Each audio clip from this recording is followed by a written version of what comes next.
So hello aspirants, तो कैसे हैं आप लोग। Welcome to our YouTube channel Gen Z aspirants. Hope करता हूँ आप सब बढ़िया ही होंगे। तो आज की वीडियो में हम बात करने वाले हैं मिनिस्ट्री ऑफ रेलवे यानी कि रेल मंत्रालय की तरफ से न्यू वैकेंसी जो कि DFCCIL की तरफ से वैकेंसी आई है, जो कि है dedicated freight corridor corporation of India limited, जो कि मिनिस्ट्री ऑफ रेलवेज़ के अंडर में आती है। यानी ये एक तरीके की गवर्नमेंट जॉब है। और इसमें क्या काम होता है कि जैसे जो माल गाड़ियाँ होती हैं उनकी स्पेशली एक ट्रैक्स बनते हैं, उसी पे जो काम होता है वो यह dedicated freight corridor corporation of India ये उस पर काम करती है। तो चलिए इसकी फुल नोटिफिकेशन जो है डिटेल में एनालिसिस करते हैं, मतलब डिटेल में इसकी डिस्कशन करते हैं। तो सबसे पहले आएंगे कि इसकी एप्लीकेशन डेट क्या है। जो एप्लीकेशन डेट है जो है इसकी वो 18 जनवरी 2025 से चालू होने वाली हैं, और इसकी जो लास्ट डेट होगी वो 16 फरवरी 2025 तक रहेंगी। यानी इस बीच में आप इस फॉर्म को फिलअप कर सकते हैं, और फिर अगर आपके फॉर्म फिलअप में कोई मिस्टेक होती है तो फिर इसकी करेक्शन के लिए इसकी जो डेट है 23 फरवरी से 27 फरवरी तक आप इसमें करेक्शन कर सकते हैं। और इसकी जो टेंटेटिव शेड्यूल है जो CBT 1 की जो कि होगी वो अप्रैल 2025 में होंगी। अप्रैल 2025 में इसकी CBT 1 हो सकती है, और इसकी जो CBT 2 है वो होंगी अगस्त 2025 में। इसमें 2 CBT होती हैं। इसमें टोटल 5 स्टेजेस हैं, जो कि CBT 1, देन फिर CBT 2, फिर होगा इसका फिजिकल एफिशिएंसी टेस्ट जो कि सिर्फ और सिर्फ MTS पोस्ट यानी मल्टीटास्किंग स्टाफ पोस्ट के लिए हैं। उसके बाद होगा इसका डॉक्यूमेंट वेरिफिकेशन, देन फिर मेडिकल, एंड देन फिर आपकी ज्वाइनिंग हो जाएगी। सो इसकी CBT 2 की जो डेट है वो अगस्त 2025 की है, और इसकी जो फिजिकल एफिशिएंसी टेस्ट यानी PET जो होगी वो अक्टूबर-नवंबर 2025 में होंगी, जो कि सिर्फ मल्टीटास्किंग स्टाफ के लिए है। फिर आगे चल के इसके बात करते हैं इसकी पोस्ट डिटेल और इसकी एजुकेशन क्वालिफिकेशन की। सो इसकी जो पहली पोस्ट आती है वो है जूनियर मैनेजर की, जिसकी जो सैलरी होगी वो 50,000 से लेके 1,60,000 तक की होगी, और इसमें टोटल 3 वैकेंसी है। जूनियर मैनेजर इन फाइनेंस में इसमें टोटल 3 वैकेंसी है, जो कि जनरल यानी UR की 1 और OBC NCL की 2। और इसकी जो एजुकेशन क्वालिफिकेशन है वो होना चाहिए CA या फिर CMA आपको पास होना चाहिए। हाँ, CA मतलब चार्टर्ड अकाउंटेंट और CMA मतलब कॉस्ट अकाउंटेंट ऑफ इंडिया, यानी इसकी जो फाइनल एग्जामिनेशन है ये आपको पास होना चाहिए। फिर इसकी सेकंड पोस्ट आती है जो कि है एग्जीक्यूटिव की। तो सबसे पहले बात करेंगे एग्जीक्यूटिव इन सिविल की। इसकी जो पे स्केल जो होती है यानी इसकी जो सैलरी होती है वो 30,000 से लेके 120,000 तक की होती है। और इसकी जो एजुकेशन क्वालिफिकेशन है एग्जीक्यूटिव सिविल की वो है 3 years diploma in civil engineering, यानी आप कोई भी सिविल इंजीनियरिंग फील्ड में 3 इयर्स का डिप्लोमा होना चाहिए, और उसमें मिनिमम से मिनिमम 60% मार्क्स होना चाहिए, यानी कि 60% मार्क्स के अबव होना चाहिए। इसमें टोटल 36 वैकेंसीज हैं, जो कि UR यानी जनरल की 16 है, SC की 5 हैं, ST की 3 हैं, एंड OBC की 9 और EWS की 3। इसमें PWBD की भी 2 वैकेंसी है, और एक्स सर्विसमैन की 5 वैकेंसी है। इसके बाद जो आती है पोस्ट वो है एग्जीक्यूटिव इन इलेक्ट्रिकल। इसमें टोटल 64 वैकेंसीज हैं, इसमें कि जनरल की 28, SC की 11, ST की 5 एंड OBC की 14 एंड EWS की 6। इसमें PWBD की 3 है और एक्स सर्विसमैन की 9 है। इसकी जो एजुकेशन क्वालिफिकेशन है जो कि 3 इयर्स डिप्लोमा होना चाहिए, जो कि इलेक्ट्रिकल में या फिर इलेक्ट्रॉनिक्स में या फिर इलेक्ट्रिकल एंड इलेक्ट्रॉनिक्स में, पावर सप्लाई में, इंस्ट्रूमेंट एंड कंट्रोल में, इंडस्ट्रियल इलेक्ट्रॉनिक्स में, इलेक्ट्रॉनिक्स एंड इंस्ट्रूमेशन में, applied electronics, digital electronics, instrumentation, power electronics, electronics and control system. यानी कि इसमें 3 ईयर डिप्लोमा होना चाहिए या तो इलेक्ट्रिकल फील्ड में या तो इलेक्ट्रॉनिक्स फील्ड में, जो कि मिनिमम से मिनिमम 60% मार्क्स होना चाहिए, यानी 60% से अबव मार्क्स होना चाहिए। फिर इसकी जो तीसरी पोस्ट आती है वो executive in signal and telecommunication की, जैसे कि SNT जिसे कहते हैं, वो executive in signal and telecommunication की। इसकी टोटल जो वैकेंसी है वो 75 है, जिसमें कि जनरल की 28, SC की 9, ST की 7 एंड OBC की 23 एंड EWS की 8 है, और PWD 3 और एक्स सर्विसमैन की 10। इसमें जो है वो आपकी एजुकेशन क्वालिफिकेशन होनी चाहिए 3 ईयर डिप्लोमा इन वही इलेक्ट्रिकल एंड इलेक्ट्रॉनिक्स कम्युनिकेशन में, यानी एंड आप कंप्यूटर साइंस में भी हो सकता है और इंफॉर्मेशन टेक्नोलॉजी में, यानी कि आपको 3 इयर्स डिप्लोमा होना चाहिए इलेक्ट्रिकल फील्ड में या इलेक्ट्रॉनिक्स फील्ड में या कंप्यूटर साइंस फील्ड में या फिर इंफॉर्मेशन एंड टेक्नोलॉजी यानी आईटी के फील्ड में, जो कि मिनिमम आपके मार्क्स होने चाहिए 60% से अबव। 60% से अबव होने चाहिए मार्क्स, इससे कम वाले इसमें अप्लाई नहीं कर सकते। फिर जो पोस्ट आती हैं वो है MTS यानी कि मल्टीटास्किंग स्टाफ। इसकी जो पे स्केल होती है यानी इसकी जो सैलरी होगी वो होगी 16,000 से लेके 45,000 तक, यानी 16,000 to 45,000 के बीच में इसकी जो सैलरी होने वाली है। सो ये एक टाइप की ग्रुप डी की जॉब, जो कि रेलवे में जो ग्रुप डी की जॉब आती है सेम वैसी ही है MTS की यानी मल्टीटास्किंग स्टाफ की। इसकी जो एजुकेशन क्वालिफ़िकेशन है वो होनी चाहिए आपकी मैट्रिकुलेशन यानी कि 10th पास, और साथ में या तो 1 ईयर का अप्रेंटिसशिप होना चाहिए यानी कि कोर्स कंप्लीटेड एक्ट अप्रेंटिसशिप, या फिर ITI होना चाहिए, कोई भी NCVT या फिर SCVT भी चलेगा, और उसमें मिनिमम 60% मार्क्स होने चाहिए ITI में। यानी इसमें जो ITI वाले हैं वो एलिजिबल हैं, 10th प्लस ITI वाले एलिजिबल है। जैसे ग्रुप डी की जो पोस्ट आई थी उसमें जो ITI हटा दिया गया था यानी ITI कंपलसरी नहीं रखा गया था, लेकिन इसमें जो है MTS के पोस्ट पे ITI कंपलसरी है। या तो आपके पास ITI होनी चाहिए या तो आपके पास 1 ईयर की मिनिमम 1 ईयर की अप्रेंटिसशिप होनी चाहिए, और ITI में 60% मार्क्स होने ज़रूरी हैं। तो MTS की जो टोटल वैकेंसीज़ है वो 464 है यानी 464 हैं, और इसकी जनरल में वैकेंसी है 194, SC में 70, ST में 32, OBC में 122 एंड EWS में 46, और PWBD की 33 है, और एक्स सर्विसमैन की 113 है। ये ITI वालों के लिए बेस्ट जॉब है। जो ग्रुप डी से जो निराश हो गए थे ITI वाले वो इसमें अप्लाई कर सकते हैं। सो फिर हम इसके बाद आते हैं इसकी एज लिमिट में। इसकी जो एज लिमिट रहने वाली है, एज लिमिट जो रहने वाली है इसमें जूनियर मैनेजर की जो एज लिमिट है वो 18 to 13 है, 18 to 13 है, और एग्जीक्यूटिव की जो एज लिमिट है वो 18 to 30 है, और MTS की जो है वो 18 to 33 यानी इनसे 3 इयर्स ज़्यादा है। जो कि MTS की जो एज लिमिट रहने वाली है वो 18 to 33 रहने वाली है। इसमें एज रिलैक्सेशन भी मिलेगा, जैसे SC ST को 5 इयर्स, OBC को 3 इयर्स, PWBD कैंडिडेट को 10 इयर्स का मिलता है, और भी एक्स सर्विसमैन ये सबको जो जिनको एज रिलैक्सेशन मिलता है उनको वो एज रिलैक्सेशन मिलेगा। फिर इसके बाद हम आते हैं इसके सिलेक्शन प्रोसेस की। इसमें सिलेक्शन प्रोसेस जो होता है 5 स्टेजेस होते हैं। 5 स्टेजेस होते हैं जैसे कि आप स्क्रीन पे देख सकते हैं। हाँ, ये रहा आपका selection process for various post. यानी इसकी जो सिलेक्शन प्रोसेस फास्ट CBT 1 होगी, फिर CBT 2 होगी, फिर इसकी फिजिकल एफिशिएंसी टेस्ट होगी, फिर डॉक्यूमेंट वेरिफिकेशन होगा, देन फिर मेडिकल टेस्ट होगा, देन फिर आपकी ज्वाइनिंग हो जाएगी। जो कि इसमें जो 4 पोस्ट हैं जो कि junior manager, executive in civil, executive in electrical and executive in SNT, यानी ये जो 4 पोस्टें हैं इसमें CBT 1 होगा, CBT 2 होगा, डॉक्यूमेंट देन फिर डॉक्यूमेंट वेरिफिकेशन होगा, देन फिर मेडिकल टेस्ट होगा। इसमें फिजिकल एफिशिएंसी टेस्ट नहीं होगी।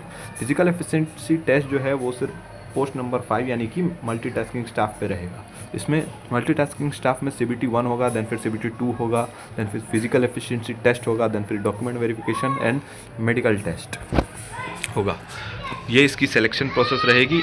इसके बाद जो इसकी एग्जामिनेशन होंगी यानी उस स्कीम ऑफ एग्जामिनेशन जो इसकी रहेगी वो CBT 1 रहेगा, जिसमें नेगेटिव मार्किंग भी रहेगी। एक क्वेश्चन राइट करने पे 1 मार्क्स मिलेगा, और एक क्वेश्चन रॉन्ग करने पे 1.4 यानी कि 0.25 जो मार्क्स है वो कट हो जाएंगे, जैसा कि नॉर्मल एग्ज़ाम्स में होते हैं। और इसकी जो सेकेंड स्टेज जो होगा इसकी यानी CBT 2 जो होगा उसमें 20 टाइम्स कैंडिडेट्स जो है कम्युनिटी वाइज यानी कि उनके कैटेगरी वाइज 20 टाइम्स कैंडिडेट्स जो है उसको बुलाए जाएंगे CBT 2 के लिए।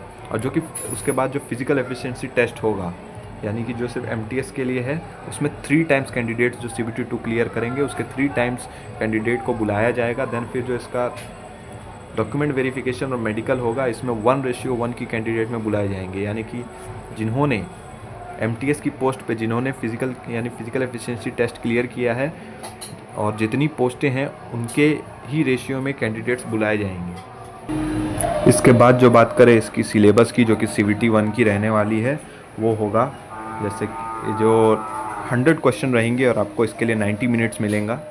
और इसमें रहेगा सबसे पहले मैथमेटिक्स यानी मैथ्स और न्यूमेरिकल एबिलिटी जो कि 30 क्वेश्चन रहेंगे 30 मार्क्स के। फिर इसके बाद रहेगा जनरल अवेयरनेस यानी जीके जो कि 15 क्वेश्चन रहेंगे 15 मार्क्स के। उसके बाद रहेगा जनरल साइंस यानी जो कि 10th लेवल तक जो साइंस आती है उसे जनरल साइंस बोलते हैं, यानी कि जनरल साइंस जो आएगा 15 क्वेश्चन आएंगे 15 मार्क्स के।